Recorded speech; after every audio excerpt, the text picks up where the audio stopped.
saan po yung mas masakit, yung tawa o yung angry emoji? Tingin ko yung tawa kasi yung angry emoji may emotional investment eh. Yung tawa talaga, ang tingin nila, it's denigrating. Kumbaga, minamaliit mo. So para sa akin, yes, naiintindihan ko kung bakit sila nasasaktan. Pero by covering it up, di syempre na-alerto yung mga netizens. Ngayon, i-comment na nila yung mga reactions nila. And ang ginagawa kasi is, I guess, ine-erase nila the really negative ones. But you know, the people will find a way. Akala ba nila the problem is going to end there when you hide the reactions? Hindi, gagawin lang nila, dadalhin nila somewhere else yan. They'll take a picture, they'll comment it somewhere else. Ang pinoprotektahan lang nila, yung presidente. Because in all likelihood, yan lang ang titignan niya. Or they can show that, oh, Mr. President, ganito yung number of reactions. Pero they will not show him yung mga pinag-uusapan sa ibang mga sites, sa ibang mga sa ibang mga accounts, sa ibang mga pages. Hindi nila maano yan, but the people will find a way. That's why it's called expression. Talagang maglalabas at maglalabas yan. May sisingaw, ika nga.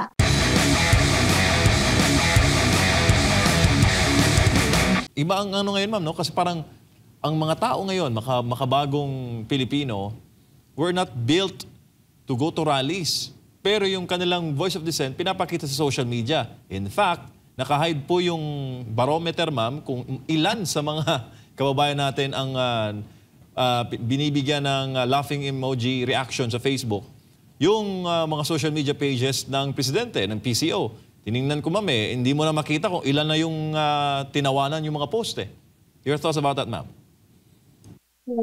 I think that was a very lame response, tatago mo yung mga reactions. Ibig sabihin, then people will conclude there's a reason for you to hide these things. Now, why would they want to do that? Ang tingin ko dyan is that it's a barometer also. It's a barometer, diba? Parang of the what's happening around them. Alam natin that the atmosphere is no longer favorable to them.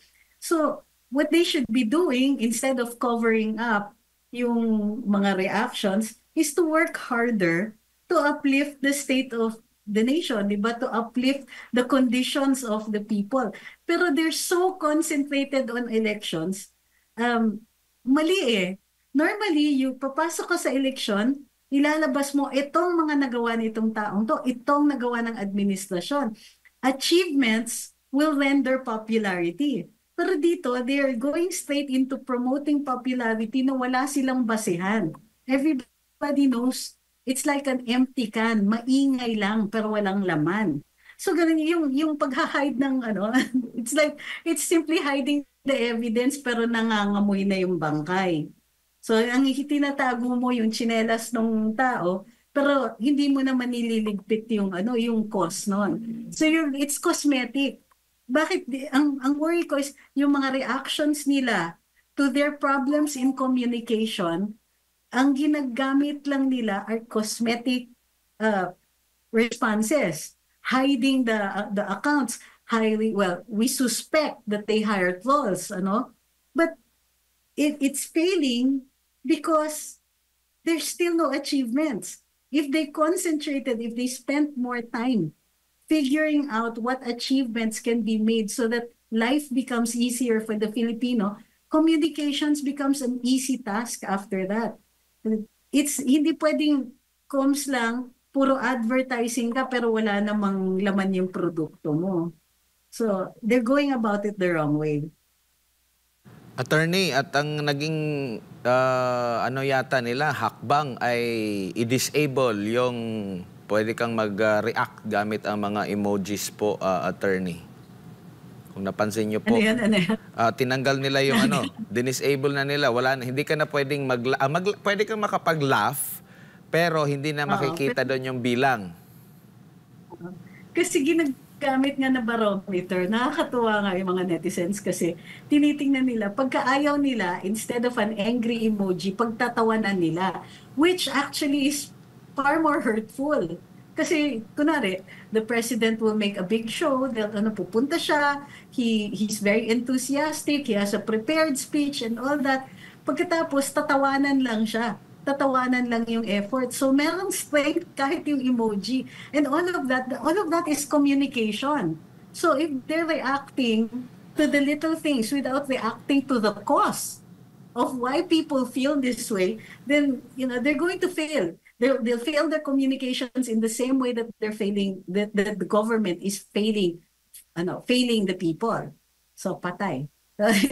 They're compounding the problem. As if naman hindi mapapansin yan ng taong bayan, di ba?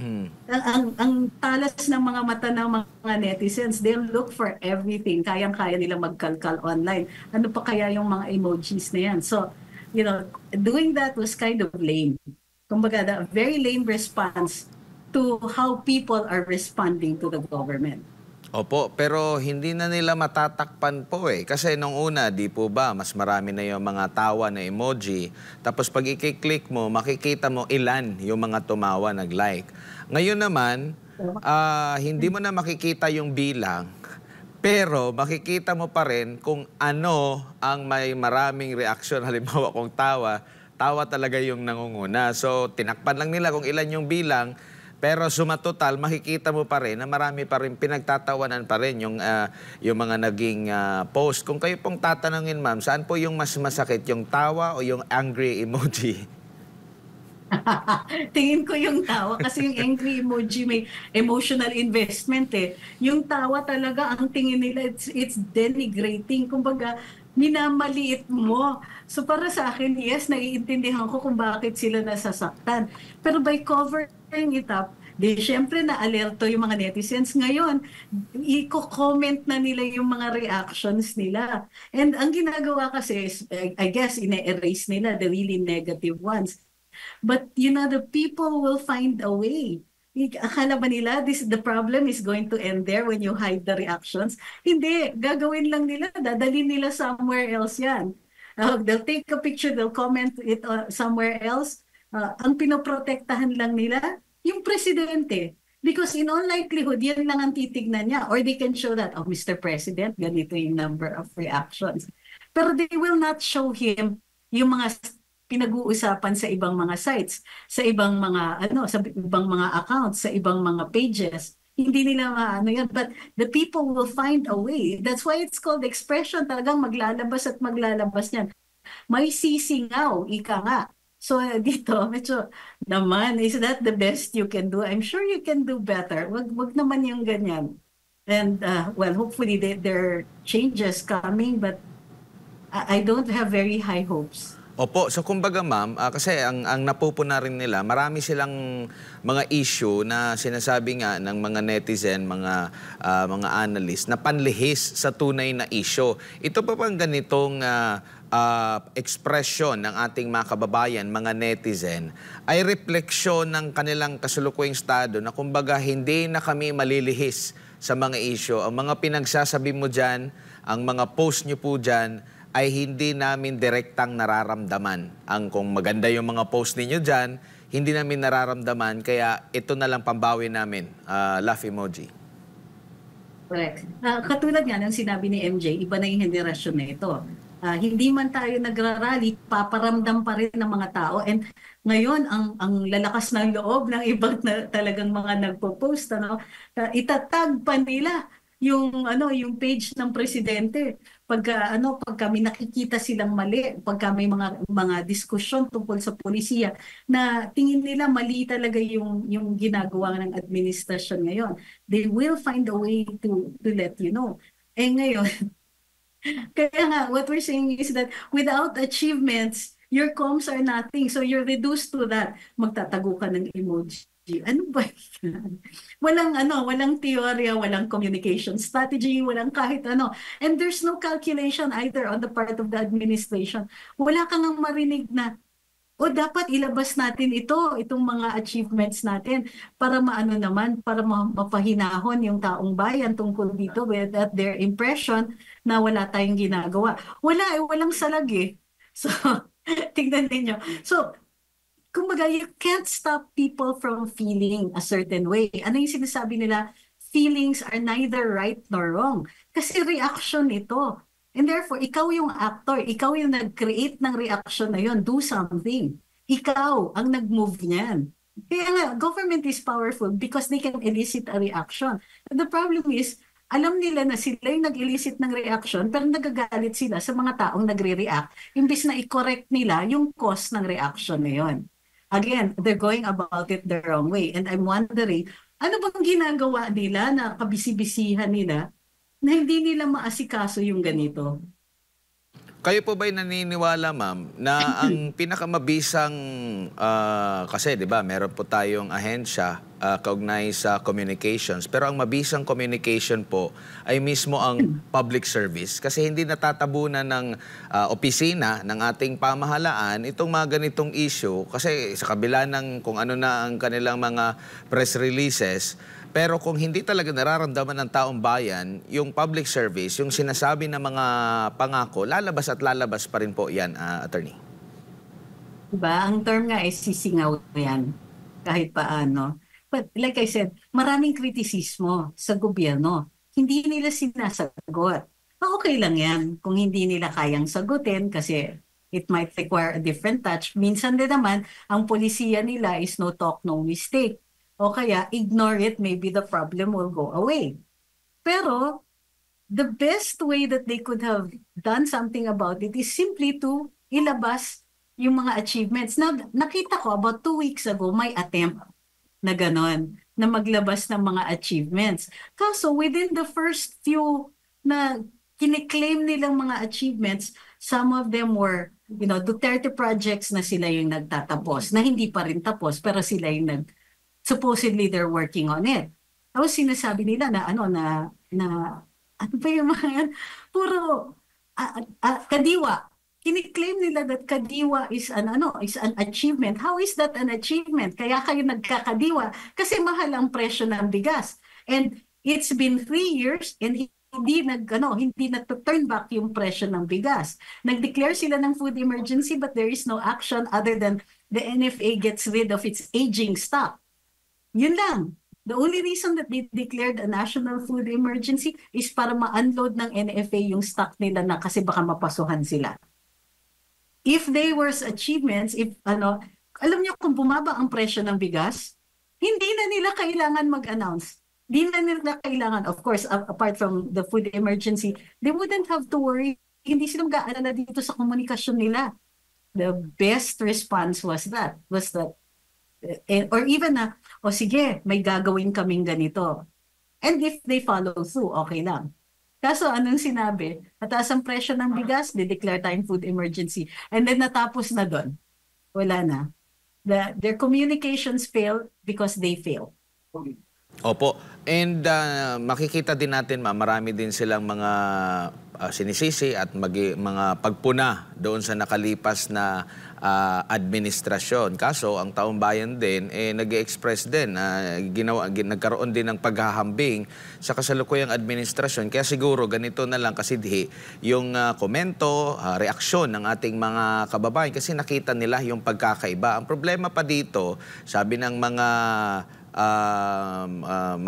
talagang sumusuri sa mga naging pahayag ng kasalukuyang administrasyon, pinupunin nila yung dating administrasyon, pero marami naman po doon sa mga opisyal sa nakalipas na administrasyon ay nakaluklok po ngayon at pinipili pa nga, nilalagay sa pwesto. So, hindi rin mabibigyan ng bigat yung kanilang mga pagpuna sa nakalipas na administrasyon dahil sa ganito din po. Ganyan din po ba yung nakikita niyo po, attorney? Ano yung sinasabi niyo na yung pagpuna dun sa, alam niyo sa totoo lang, medyo cheap yun na yung mga defenses na hindi masyadong binibigyan ng bigat. Hindi nila napag-isipan, hindi napagplanuhan. Kasi kung mag-blame ka, hindi enough yung sasabihin kasalanan nito ng administrasyon dati. Pinabayaan nila. Tapos titigil ka doon. Ang difference between this administration and the previous administration, nag-e-explain sila. Naglalabas ka ng ebidensya. Halimbawa, may nagsabi tungkol kay, let's say, Sec Tugade, na hindi nila ginawa yung ganito. Ilalabas ng comms niya, si ASEC niya at the time. Maglalabas ng, ito yung numero, ito yung mga ginawa, ito yung timeline, ito yung proyekto, ganito yung nagastos. Ito yung expected date of delivery. Meron silang ganun, but this administration walang ganyan. I mean, I'm sure magguguluhan sila at the kumbaga unsolicited advice na lumalabas dito sa usapan natin. Pero like we said, nothing succeeds like success. So just tell us what your successes are, and you don't even need the expensive PRs that they keep hiring. So yeah, yung attempt nila to blame the previous administration, nagbo-bounce back sa kanila, parang nagkakatalbog sa'yo. Now, halimbawa, doon sa reaction ni Executive Secretary Lucas Bersamin sa sinabi ni Presidente Duterte about this parang drift towards dictatorship. Ang reaksyon nila, budol yan. Pag ginamit mo syempre yung word na ina-associate ng mga nagsusuporta kay Presidente Duterte, ina-associate sa failings ng administrasyon na ito, naalala lang. So, kumbaga, sinasabi nila, parang nagbabalik sa'yo sila kay PRD na, sinungaling, nambubudol. Grabe yung language, not government at all. So, nambubudol, ang balik dun is, sino bang nambudol? Nasaan yung 20 pesos na bigas? Nasaan yung continuity? And so on. Whether or not these are valid arguments, the problem is that yung inelicit nila na response, hindi lumalabas, and instead, natalbogan na naman sila. So, I really think that they should stop trying to argue on that level and just simply working to do some good. Masyado silang nasa election mode. Tapos yung election mode, bardagulan style pa. They can't do it. Hindi nila kaya. It isn't their style na huwag nilang pilitin.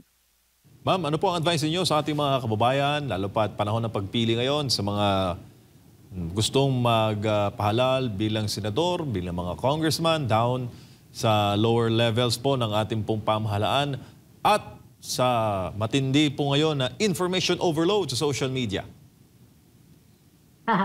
Partisan ako So, I hope that people who are listening here, hindi kayo magagalit. Kasi maliwanag naman that in this case, pagdating sa election, we are all partisans. So, pero para sa akin, the usual advice is this. Ano yung gusto natin mangyari? What is the goal? Kumbaga, kung ano yung vision niyo, what do you want to happen dito sa Pilipinas? And you choose the candidates in accordance with that. Now, it can be short-term, it can be long-term. Yung long-term dyan, boboto ka ng mga senators na mayroong mga pet projects which align with the things that you want for your country. Or, kung simple lang ang pangarap natin at hindi masyado malayo, ayokong ma-impeach si VP Inday. Therefore, boboto ko straight PDP. So, ang advice ko is, ihanay ninyo yung kandidato ninyo dun sa mga goals ninyo. And it can be short-term, it can be long-term. Both reasons will be equally valid. Kasi election, ito yung participation ng ordinaryong mamamayan sa pag-shape ng mga mangyayari sa ating bayan. So, my advice is always that, ihahanay ninyo, what is the goal? And let's look for candidates na naaayon dun sa goal na yon. And para sa akin, you don't have to fill up everything. Kasi makakahabol lang yung ibang mga tao Just the people that you want to vote for and then that's it. Kung 9 yan, 9 lang. Huwag niyo nang punuin. Hindi na po nangyayari yung sinasabi nila dati na kailangan i-fill in mo dahil somebody might fill in those blanks. Wala na po kasing blanks doon sa mga sa mga balota natin, shading na lang yan. So the danger of the blanks being filled up, malabo yun. I really don't think that would be how any cheating would possibly be conducted. I'm not saying that any cheating is going to be conducted in the coming elections. Pero maganda na yung consistent tayo, yung boto natin is consistent with what we want. Bagay sa yung green, ma'am, ha? Nakulay. Thank you, ma'am, sa inyo pong panahon ngayong gabi. At mabuhay po kayo, ma'am, and stay safe. Maraming salamat. Kayo din po. Please stay safe. Si Attorney Trixie Cruz Angeles po, mga ka-partner, dating press secretary po, kaugnay nga po sa mga ganap sa ating bansa. Una, yung issue doon sa kinasangkutan ng political blogger. May mga nakikita, mga pagpuna ukol doon sa naging hakbang, and at the same time, iba pang mga issue sa pamamalakad po ng ating gobyerno sa kasalukuyan.